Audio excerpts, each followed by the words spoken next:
الحمدللہ رب العالمین الرحمن الرحیم مالک یوم الدین ایاک نعبد و ایاک نستعین اہدنا الصراط المستقیم صراط الذین انعمت علیہم غیر المغضوب علیہم ولا الضالین۔ اما بعد فاعوذ باللہ من الشیطان الرجیم، بسم اللہ الرحمن الرحیم۔ ان اللہ و ملائکتہ یصلون علی النبی یا ایھا الذین آمنوا صلوا علیہ وسلموا تسلیما۔ اللہم صلی علی محمد وعلی آل محمد کما صلیت علی ابراہیم وعلی آل ابراہیم انک حمید مجید۔ اللہم بارک علی محمد وعلی آل محمد کما بارکت علی ابراہیم وعلی آل ابراہیم انک حمید مجید۔ الصلاۃ والسلام علیک یا رسول اللہ، الصلاۃ والسلام علیک یا حبیب اللہ، الصلاۃ والسلام علیک یا رحمۃ للعالمین وعلی آلک واصحابک یا خاتم النبیین۔ واجب الاحترام برادران اسلام، سب کی سب تعریفیں اللہ رب العالمین عز و جل کے لیے، جس نے پوری کائنات کو وجود عطا فرمایا، اور درود لامحدود اور سلام بے شمار ہمارے پیارے نبی حضرت محمد مصطفیٰ صلی اللہ علیہ وسلم کی ذات گرامی پر کہ جنہوں نے دنیا میں تشریف لا کر حق کا بول بالا فرمایا۔ واجب الاحترام برادران اسلام، آج کے خطبہ جمعہ کے عنوان کے تحت 4 اہم باتیں آپ کی خدمت میں پیش کرنا چاہوں گا، توجہ کے ساتھ سنیں گے، زبردست معلومات میں اضافہ ہوگا، بہت معلوماتی بیان ہے۔ 4 اہم باتوں کو میں بیان کرنے لگا ہوں، توجہ کے ساتھ سماعت فرمائیں۔ نمبر 1، اعتکاف کی اہمیت اور فضیلت۔ نمبر 2، شب قدر کی اہمیت اور فضیلت۔ نمبر 3، صدقہ فطر کی مقدار اور دیگر تفصیلات۔ اور نمبر 4، رمضان مبارک میں پیش آنے والے 6 اہم واقعات۔ یہ 4 موضوعات میں مختصر وقت میں بیان کروں گا، توجہ کے ساتھ سنیں، اپنی معلومات میں اضافہ کریں اور اس نیت کے ساتھ بیان سنا کریں کہ اللہ تبارک و تعالی ہمیں عمل کی بھی توفیق عطا فرمائے۔ برادران اسلام، پہلی بات، اعتکاف۔ رمضان مبارک کے اندر مسلمان 10 دن کا اعتکاف کرتے ہیں۔ 10 دن کا اعتکاف کرنا سنت ہے۔ آخری 10 دنوں کے اندر یہ اعتکاف کیا جاتا ہے، اور اس مرتبہ یہ اتوار کے دن شام کو شروع ہوگا۔ 20ویں روزے کی شام کو اعتکاف کیا جاتا ہے تاکہ پورے 10 دن کور ہو جائے، اور 10 دنوں کو اعتکاف میں کور کرنے کا مقصد یہ ہے تاکہ شب قدر کو پا لیا جائے۔ چونکہ شب قدر ایک انتہائی اہمیت والی اور فضیلت والی رات ہے، اس کو پانے کے لیے اعتکاف کیا جاتا ہے۔ اعتکاف کے ویسے بھی بہت زیادہ فائدے، میں چند ایک فائدے شمار کروا دیتا ہوں۔ نمبر 1، اعتکاف کرنے والا بہت سارے گناہوں سے بچ جاتا ہے مسجد میں ہونے کی وجہ سے۔ نمبر 2، اعتکاف کرنے والے کو وہ تمام نیکیاں ملتی ہیں جو اعتکاف نہ کرنے والے باہر رہ کر نیکیاں کرتے ہیں۔ اللہ تعالیٰ اعتکاف کرنے والوں کو وہ ساری نیکیاں خود بخود ہی عطا فرما دیتا ہے۔ نمبر 3، اعتکاف کرنے والوں کی مشابہت فرشتوں کے ساتھ ہوتی ہے۔ جس طرح فرشتے ہر وقت اللہ تعالیٰ کی عبادت میں لگے رہتے ہیں، اسی طرح اعتکاف کرنے والا معتکف ہر وقت مسجد میں ہوتا ہے اور اللہ تعالیٰ کی عبادت کے لیے کمر بستہ ہوتا ہے۔ اللہ کی مسلسل عبادت کر رہا ہوتا ہے، جس کی وجہ سے عبادت گزار فرشتوں کے ساتھ اس کی مشابہت ہوتی ہے، اور یہ بہت بڑی فضیلت ہے۔ نمبر 4، اعتکاف کرنے والے کو نماز با جماعت کے انتظار کا بھی ثواب ملتا ہے، کیونکہ آپ کو معلوم ہونا چاہیے کہ جس طرح نماز پڑھنے کا ثواب ہے، اسی طرح نماز با جماعت کے انتظار میں بیٹھنے کا بھی بڑا ثواب ہے، اور نماز کے انتظار میں بیٹھنا اسی درجہ ثواب رکھتا ہے جس طرح نماز پڑھنے کا ثواب ہے۔ یہ ثواب بھی اعتکاف کرنے والے کو حاصل ہوتا ہے، چونکہ وہ ساری نمازیں جماعت کے ساتھ پڑھنے کی سعادت حاصل کر لیتا ہے۔ اور نمبر 5، اعتکاف کی سب سے بڑی وجہ اور سبب، اور وہ ہے شب قدر کو پا لینا، شب قدر کی فضیلت کو حاصل کرنا۔ اعتکاف کرنے والا معتکف شب قدر کی فضیلت کو انشاءاللہ ضرور پا لیتا ہے۔ اس کی وجہ یہ ہے کہ شب قدر پیارے نبی صلی اللہ علیہ وسلم کے فرمان کے مطابق آخری 10 دنوں میں ہے، اور آخری 10 دنوں کی بھی طاق راتوں میں ہے۔ آخری 10 دنوں کا چونکہ اعتکاف کرنے والا اعتکاف کرتا ہے، ظاہر ہے کہ جب وہ 10 دن کا اعتکاف کر رہا ہے، ہر وقت وہ عبادت کی حالت میں ہے، اعتکاف کی نیت سے بیٹھا ہوا ہے، اور اللہ تعالیٰ کی بارگاہ میں گویا کہ وہ اس طرح بیٹھا ہوا ہے کہ پروردگار عالم، میں تیری بارگاہ سے نہیں جاؤں گا جب تک تو مجھے شب قدر کا اجر و ثواب نہیں عطا فرما دے گا۔ اس طرح 10 دن اعتکاف کرنے والا گویا کہ اللہ کے دروازے پر ثواب حاصل کرنے کے لیے، شب قدر کو پانے کے لیے گویا کہ عاجزی کے ساتھ دھرنا مار کے بیٹھ جاتا ہے کہ میں انشاءاللہ اللہ کے حکم سے شب قدر کا ثواب پا کر ہی جاؤں گا۔ تو یہ اعتکاف کا مقصد ہے اور اعتکاف کی فضیلت ہے۔ پیارے آقا صلی اللہ علیہ وسلم ہر سال اعتکاف بیٹھتے تھے، آخری 10 دنوں کا اعتکاف فرماتے تھے۔ جب پیارے آقا صلی اللہ علیہ وسلم کا وصال ہو گیا تو امہات المومنین ازواج مطہرات بھی ہر سال اعتکاف کرتی تھی، اور آپ صلی اللہ علیہ وسلم کا یہ فرمان ہے کہ اعتکاف کرنے والا گناہوں سے محفوظ ہو جاتا ہے، اور جو نیکیاں وہ اعتکاف سے باہر رہ کر کرتا، اعتکاف کرنے کی برکت سے وہ نیکیاں اللہ تعالیٰ اس کے نامہ اعمال میں خود بخود ہی درج فرما دیتا ہے۔ یہ بھی اعتکاف والے کی بہت بڑی فضیلت ہے، لہٰذا اللہ تعالیٰ موقع دے، وقت ہو تو یہ سعادت ضرور حاصل کرنی چاہیے اور اعتکاف کرنا چاہیے۔ نمبر 2، دوسرا موضوع وہ ہے شب قدر کی فضیلت۔ شب قدر کو پا لینا ایک بہت بڑی عبادت کو پا لینا۔ اللہ تعالیٰ قرآن پاک میں شب قدر کی فضیلت کو بیان کرتے ہوئے فرماتا ہے، لیلۃ القدر خیر من الف شہر۔ لیلۃ القدر 1000 مہینوں سے زیادہ فضیلت والی رات ہے، 1000 مہینوں سے۔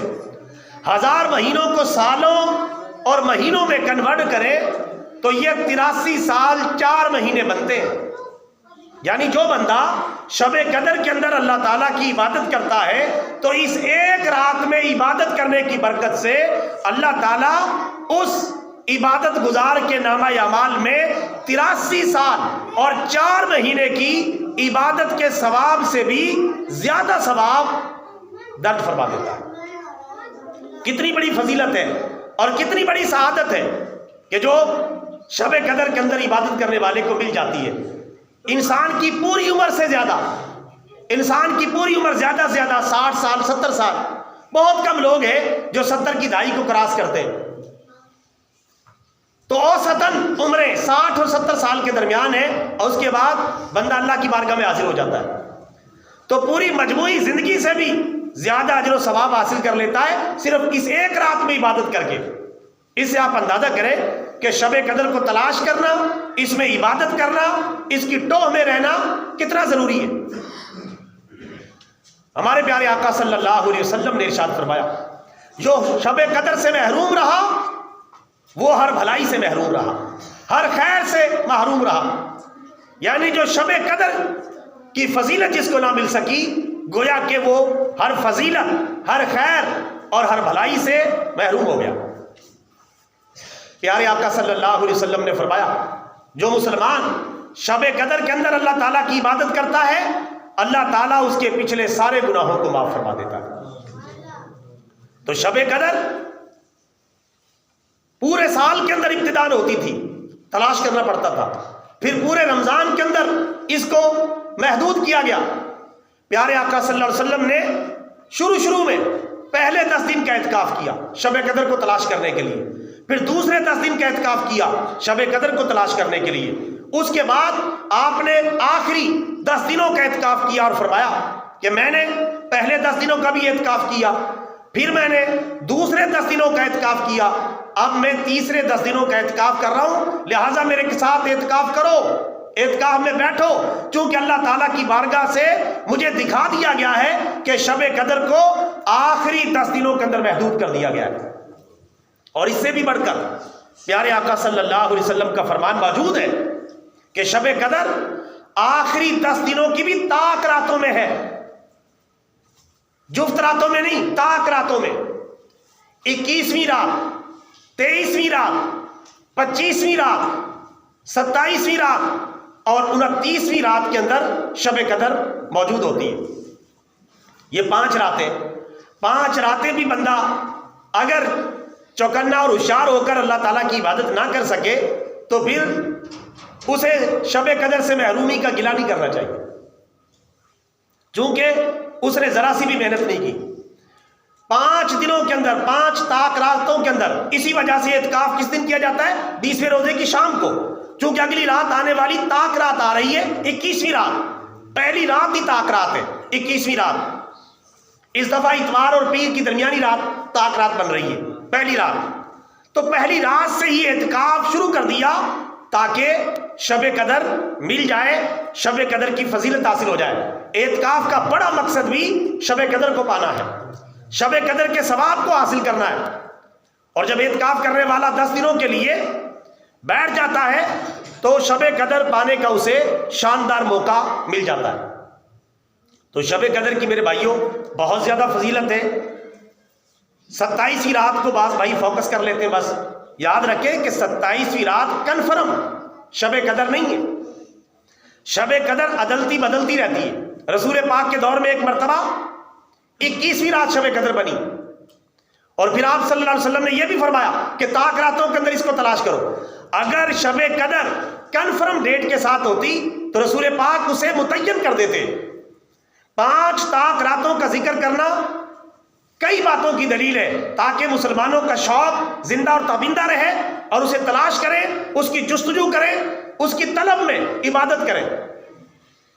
اور دوسرا یہ بھی معلوم ہوا کہ شب قدر عدلتی بدلتی رہتی ہے، کبھی 21ویں رات کو، کبھی 23ویں کو، کبھی 25ویں کو، کبھی 27ویں کو، کبھی 29ویں کو۔ ہاں یہ بات ٹھیک ہے کہ 27ویں رات کو امکانات سب سے زیادہ ہیں، اس وجہ سے اس میں نسبتاً عبادت بھی زیادہ کی جاتی ہے، اسے فوکس کیا جاتا ہے۔ اس کی وجہ یہ ہے کہ اس کے دلائل کافی ہے، صحابہ کرام کی اکثریت کا رجحان بھی اسی طرف ہے، لیکن پھر بھی قسم اٹھا کے نہیں کہہ سکتے۔ ایک صحابی ویسے قسم اٹھا کے کہا کرتے تھے کہ میں قسم اٹھا کے کہتا ہوں کہ شب قدر 27ویں رات ہے، لیکن ظاہر ہے رسول پاک صلی اللہ علیہ وسلم نے اس بارے میں قسمیہ نہیں فرمایا اور 5 طاق راتوں میں تلاش کرنے کا حکم دیا ہے، تو پھر بھی اہمیت اپنی جگہ، 27ویں رات کو فوکس اپنی جگہ، لیکن باقی جو راتیں ہیں، جو طاق راتیں، ان میں شب قدر کو تلاش کرنے کی پوری کوشش کرنی چاہیے تاکہ یہ فضیلت حاصل ہو جائے۔ کتنی فضیلت؟ 1000 مہینوں سے زیادہ عبادت کی فضیلت، 1000 مہینوں کی نہیں، زیادہ کے لفظ ہے، لیلۃ القدر خیر من الف شہر۔ خیر اس میں تفصیل کا صیغہ ہے، خیر کا معنی ہوتا ہے زیادہ، زیادہ بہتر، زیادہ افضل، زیادہ اعلیٰ اور اولیٰ۔ یعنی جو بندہ شب قدر کو پا لیتا ہے، اس کے اندر عبادت کر لیتا ہے، تو وہ 1000 مہینوں کی عبادت کے برابر نہیں، 1000 مہینوں کی عبادت سے زیادہ کا ثواب حاصل کر لیتا ہے۔ جو سالوں میں اور مہینوں میں 83 سال اور 4 مہینے بنتے ہیں، اس سے بھی زیادہ کی عبادت کا ثواب حاصل کر لیتا ہے شب قدر کے اندر عبادت کرنے والا۔ اللہ تعالی ہم سب کو نصیب فرمائے۔ تو شب قدر کا موقع آنے والا ہے، آخری 10 دنوں کے اندر پیارے آقا صلی اللہ علیہ وسلم باقی دنوں سے بھی بڑھ کر عبادت کرتے تھے اور بہت زیادہ سخاوت کرتے تھے۔ رسول پاک صلی اللہ علیہ وسلم نے آخری 10 دنوں کے اندر حضرت جبریل سے ملاقات کی، اور جبریل سے ملاقات کرنے کے بعد آپ کی عبادت کی مقدار بھی بڑھ گئی، آپ کی سخاوت کی مقدار بھی بڑھ گئی، بلکہ صحابہ کرام نے نقل کیا ہے کہ آخری 10 دنوں کے اندر تو آپ آندھی اور طوفان کی طرح سخاوت کرتے تھے، یعنی جتنا ممکن ہو سکے اللہ کے راستے میں مال و دولت کو خرچ کرتے تھے، سخاوت کرتے تھے، اور عبادت کی مقدار بھی بڑھ جاتی تھی۔ اور آپ صلی اللہ علیہ وسلم اپنے گھر والوں کو بھی شب قدر کی فضیلت پانے کے لیے جگایا کرتے تھے، تو خود بھی عبادت کریں، اپنے گھر والوں کو بھی جگائیں، یہ بھی سنت ہے، خاص طور پہ آخری 10 دنوں میں، اور خاص طور پہ طاق راتوں کے اندر۔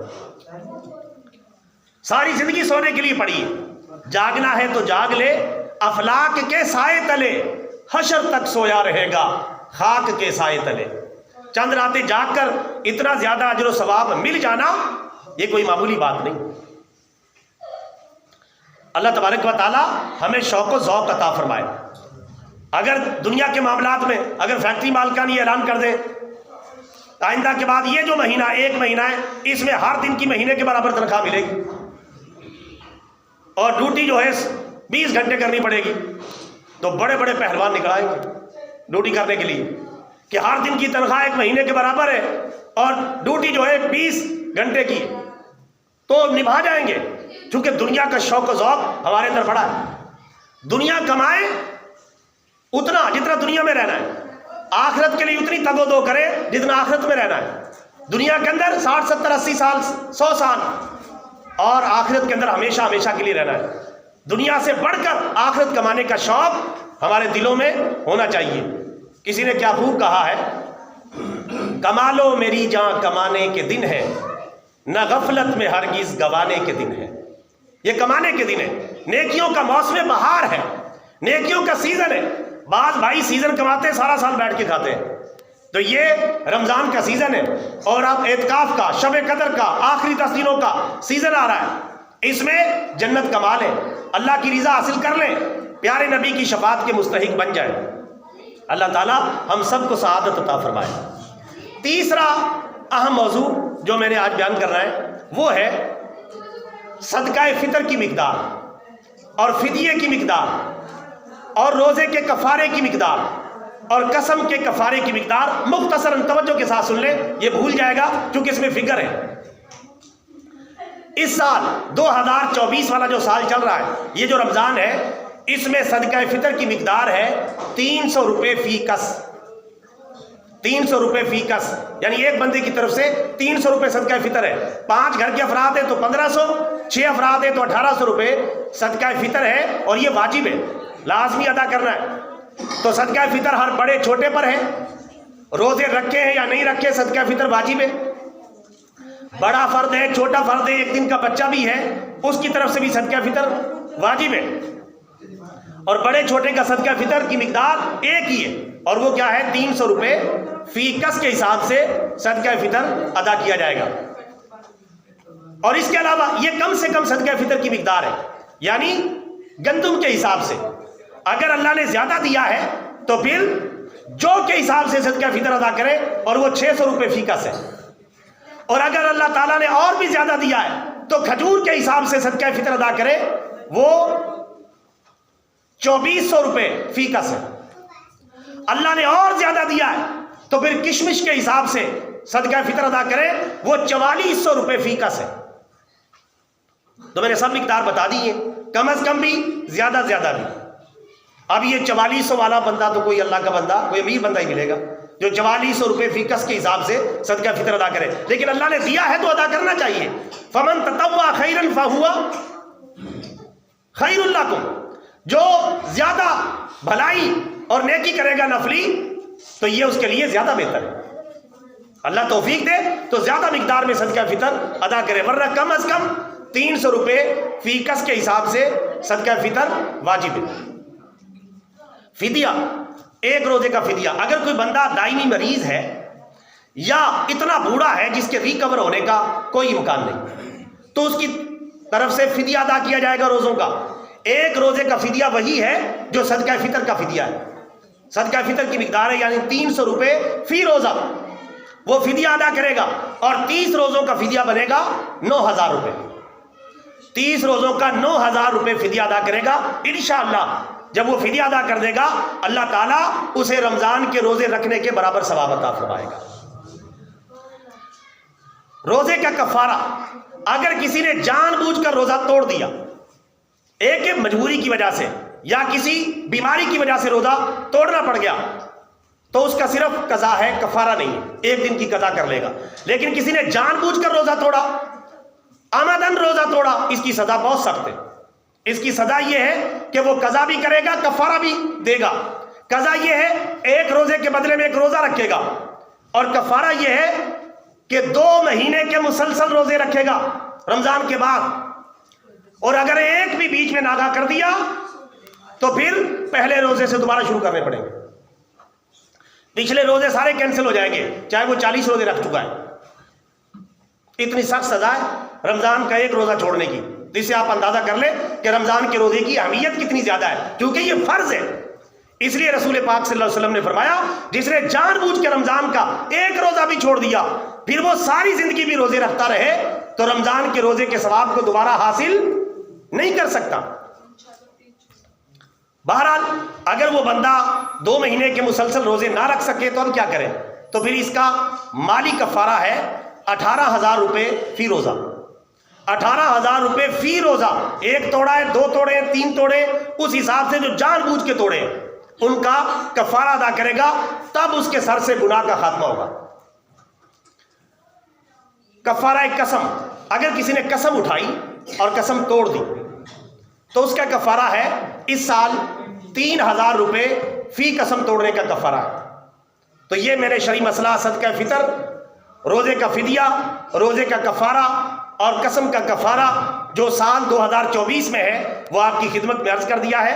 اس کو ذہن نشین رکھیں، اس حساب سے جتنی اللہ تعالیٰ توفیق دے صدقہ فطر ادا کریں، کم از کم مقدار کے حساب سے ادا کریں، جو کہ 300 روپے ہے، گندم کے حساب سے، جو کے حساب سے 600 روپے، کھجور کے حساب سے 2400 روپے، اور کشمش کے حساب سے 4400 روپے فی کس صدقہ فطر ہے۔ اللہ نے جس طرح کا مال و دولت دیا ہے اس حساب سے صدقہ فطر ادا کر سکتے، کم از کم مقدار 300 روپے اور زیادہ سے زیادہ 4400 روپے فی کس جو ہے صدقہ فطر ہے، جس کی تفصیل میں نے عرض کر دی ہے۔ تو صدقہ فطر جو ہے مستحق لوگوں کو پہنچائیں، مستحق لوگوں کو دیں۔ صدقہ فطر چاہے اور زکوٰۃ اصول و فروع کو نہیں دے سکتے، یعنی اپنے والدین کو اوپر تک نہیں دے سکتے، اپنی اولاد کو نیچے تک نہیں دے سکتے، بیٹے، پوتے، پڑپوتے، ان کو زکوٰۃ اور صدقہ فطر اور دیگر صدقات واجبہ نہیں دے سکتے۔ مستحقین کو دیں۔ مستحقین کون ہے؟ کہ جن کے اوپر صدقہ فطر واجب نہیں ہے، زکوٰۃ فرض نہیں ہے، وہ مستحقین ہیں۔ اور خاص طور پہ کوشش کریں دینی مدارس کو ترجیح دیں، دینی مدارس کے طلباء و طالبات کو ترجیح دیں، جہاں آپ کو ڈبل ثواب ملے گا۔ نمبر 1 قرآن و سنت کی تعلیمات کو سپورٹ کرنے کا، اور نمبر 2 صدقہ فطر صحیح مصرف پہ خرچ کرنے کا، ڈبل ثواب ملے گا۔ کیونکہ دینی مدارس کو کوئی گرانٹ نہیں ہوتی، سرکاری طور پہ کوئی تعاون نہیں ملتا، اپنی مدد آپ کے تحت اور مسلمانوں کے تعاون کے ساتھ یہ دینی ادارے چل رہے ہوتے ہیں۔ سب سے زیادہ مستحق یہی ہے۔ آج کل ہسپتالوں والے اور دیگر بہت سارے گلوکار، اداکار اور کئی لوگ جو ہے ان چیزوں کو اکٹھا کر رہے ہیں، حالانکہ شرعی مسائل کا علم نہیں ہوتا، اور جو ہے ہسپتالوں کے اندر ڈائریکٹری اس طرح یہ لگتے نہیں ہیں۔ تو بڑی احتیاط کی ضرورت ہے۔ دینی مدارس جو جید علماء کی زیر نگرانی چل رہے ہیں، وہاں اپنا صدقہ فطر اور دیگر صدقات واجبہ بتا کر جمع کروائیں کہ یہ میں فلاں چیز ادا کر رہا ہوں، بتائے بغیر ادا نہ کریں، ورنہ آپ کی رقم جو ہے صحیح جگہ پہ نہیں لگے گی، کیونکہ ان کی لگانے کا طریقہ کار اور ہے۔ اگر آپ اس جامع مسجد کے ساتھ ملحقہ ادارے جامعہ تعلیم الاسلام کو بھی یہ صدقہ فطر یا فدیہ یا اس طرح کے مالی جو واجبات ہیں وہ دینا چاہتے ہیں تو بتا کے آپ دے سکتے ہیں۔ یہ مسجد کے لیے، مدرسے کے لیے جو عمومی فنڈ کیا جاتا ہے اس میں کبھی نہ ڈالیں، اور اس کے اندر جو ہے اگر شامل کریں گے تو پھر آپ کی اپنی بے احتیاطی ہوگی، کیونکہ یہ عمومی فنڈ ہوتا ہے جو مسجد کی عمومی ضروریات پہ لگایا جاتا ہے۔ اور یہ جو ہیں یہ صدقات واجبہ ہیں، ان کا ایک طریقہ کار ہے پراپر، اس کے مطابق لگایا جاتا ہے۔ آپ نے دینے ہیں تو بتا کے کہ یہ میں صدقہ فطر دے رہا ہوں، یہ زکوٰۃ کی رقم دے رہا ہوں، یا یہ میں روزے کا فدیہ دے رہا ہوں، بتا کے دیں تو انشاءاللہ جو ہے پھر آپ کا صحیح جگہ پہ لگے گا، قبول بھی ہوگا۔ یہ صدقات واجبہ جامعہ تعلیم الاسلام جہاں دینی طالبات جو ہے وہ دین کی تعلیم حاصل کرتی ہیں، ان کے لیے قبول کیا جاتا ہے۔ جو بھائی دینا چاہے اپنا اظہار کر کے بتا کے ادا کر سکتے ہیں، جمع کرا سکتے ہیں۔ آخری بات آج کے موضوع کی وہ یہ کہ رمضان مبارک کے اندر 6 اہم تاریخ اسلام کے واقعات پیش آئے ہیں۔ میں مختصراً صرف ان کا ذکر کروں گا، ان کی تفصیلات میں نہیں جاؤں گا تاکہ آپ کی معلومات میں اضافہ ہو۔ نمبر 1، 3 رمضان مبارک کو خاتون جنت حضرت فاطمہ رضی اللہ تعالیٰ عنہ کا یوم وصال ہے۔ اللہ تعالیٰ ان کی قبر پہ کروڑوں رحمتیں نازل فرمائے۔ 10 رمضان مبارک حضرت ام المومنین خدیجہ الکبریٰ جو پیارے نبی کی پہلی بیوی ہیں، رسول پاک کی ساری اولاد انہی سے ہے سوائے ایک بیٹے ابراہیم کے، ان کا وصال 10 رمضان مبارک کو ہوا۔ اللہ تعالیٰ ان کی قبر پہ بھی کروڑوں رحمتیں نازل فرمائے۔ نمبر 3، 17 رمضان مبارک اسلام و کفر کا عظیم مارکہ، عظیم جنگ بدر جو اسلام کی سب سے اہم ترین جنگ ہے، وہ 17 رمضان مبارک کو مسلمانوں نے، صحابہ کرام نے روزہ رکھ کے لڑی اور فتح حاصل کی۔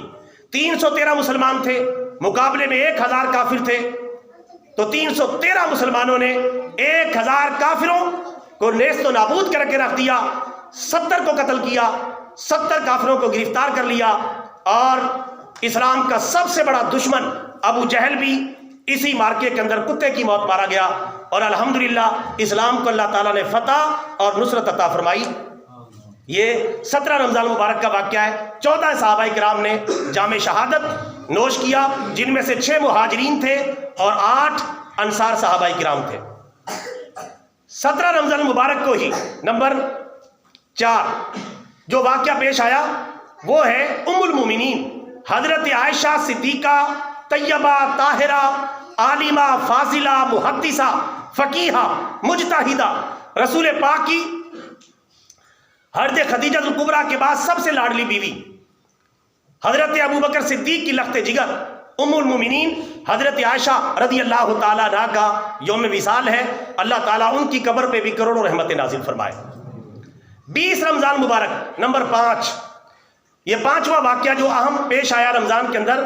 20 رمضان مبارک کو فاتح مکہ صلی اللہ علیہ وسلم نے فتح مکہ کر لیا، جس مکہ سے آپ کو ہجرت کرنے پر مجبور کیا گیا۔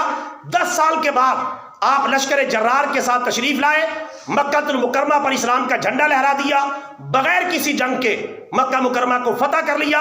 آج کافر تھر تھر کانپ رہے تھے کہ آج اگلے پچھلے حساب برابر کر دیے جائیں گے اور خون کی ندیاں بہا دی جائیں گی، کھوپڑیوں کے مینار تعمیر کر دیے جائیں گے، اتنی قتل و غارت کی جائے گی۔ لیکن رسول پاک نے اللہ تعالیٰ کی بارگاہ میں عاجزی کی اور اعلان کیا، لا تثریب علیکم اليوم، آج کے دن کسی کے پر گرفت نہیں کی جائے گی، آج کے دن عام معافی کا اعلان کیا جاتا ہے۔ رسول پاک نے عام معافی کا اعلان کیا، جس کی برکت سے ہزاروں لوگ جوک در جوک کلمہ پڑھ کے مسلمان ہوئے، اور اسی کے پس منظر میں سورہ نصر نازل ہوئی، اذا جاء نصر اللہ والفتح، جب اللہ کی مدد آ جائے اور فتح مکہ ہو جائے۔ تو اللہ تعالیٰ کی بہت بڑی نصرت 20 رمضان مبارک کو اللہ تعالیٰ نے عطا فرمائی۔ یہ اہم ترین واقعہ ہے۔ آخری اہم ترین واقعہ 21 رمضان مبارک کو، یہ چھٹا واقعہ ہے جو رمضان مبارک کے اندر پیش آیا۔ 21 رمضان مبارک کو شیر خدا، فاتح خیبر، شیر اسلام، خلیفہ چہارم حضرت علی المرتضیٰ رضی اللہ تعالی عنہ کا یوم شہادت ہے، یوم وصال ہے۔ نماز پڑھانے کے لیے مسجد میں جا رہے تھے، خنجر سے ان پہ حملہ کیا گیا۔ ابن ملجم نے، جو بڑا بدبخت تھا، اس نے جارحانہ وار کیا، جس کے زخموں کی تاب نہ لاتے ہوئے حضرت علی رضی اللہ تعالیٰ عنہ جو فاتح خیبر بھی ہیں، اسلام کے شیر بھی ہیں، جنہوں نے جنگوں میں بہت جنگجو کی حیثیت سے، لڑاکا مجاہد کی حیثیت سے حصہ لیا اور ہر جگہ فتح حاصل کی، ان کی شہادت کا واقعہ پیش آیا ہے۔ اللہ تعالیٰ ان کی قبر پہ بھی کروڑوں رحمتیں نازل فرمائے۔ اللہ کا شکر ہے، اہل سنت حضرت علی سے بھی پیار کرتے ہیں اور دیگر صحابہ کرام سے بھی پیار کرتے ہیں۔ اہل سنت کی سب سے بڑی نشانی یہ ہے کہ وہ صحابہ کرام سے بھی پیار کرتے ہیں اور اہل بیت سے بھی پیار کرتے ہیں۔ دنیا کے اندر ایک بھی سنی ایسا نہیں دکھایا جا سکتا کہ جو صحابہ کرام کی محبت کے ساتھ ساتھ اہل بیت سے محبت نہ کرتا ہو، چونکہ جو صحابہ سے محبت کے ساتھ ساتھ اہل بیت سے محبت نہ کرے وہ سنی ہو ہی نہیں سکتا، وہ اہل سنت ہو ہی نہیں سکتا، وہ کوئی اور اعلیٰ بلا تو ہو سکتا ہے لیکن سنی نہیں ہو سکتا۔ لیکن دوسری طرف جو لوگ اہل تشیع، اہل بیت کی محبت کا دعویٰ کرتے ہیں، افسوس کی بات ہے ان کے عام لوگوں سے لے کر ذاکرین تک اور ذاکرین سے لے کر ان کے بڑے بڑے علماء تک صحابہ کرام کی عزت اور احترام نہیں کرتے، خلفائے راشدین کی عزت اور احترام نہیں کرتے، بڑے بڑے صحابہ کرام کے بارے میں اپنے دل میں حسد اور بغض رکھتے ہیں، اور یہ آدھے اسلام کو مان رہے گویا کہ آدھے اسلام کو نہیں مان رہے۔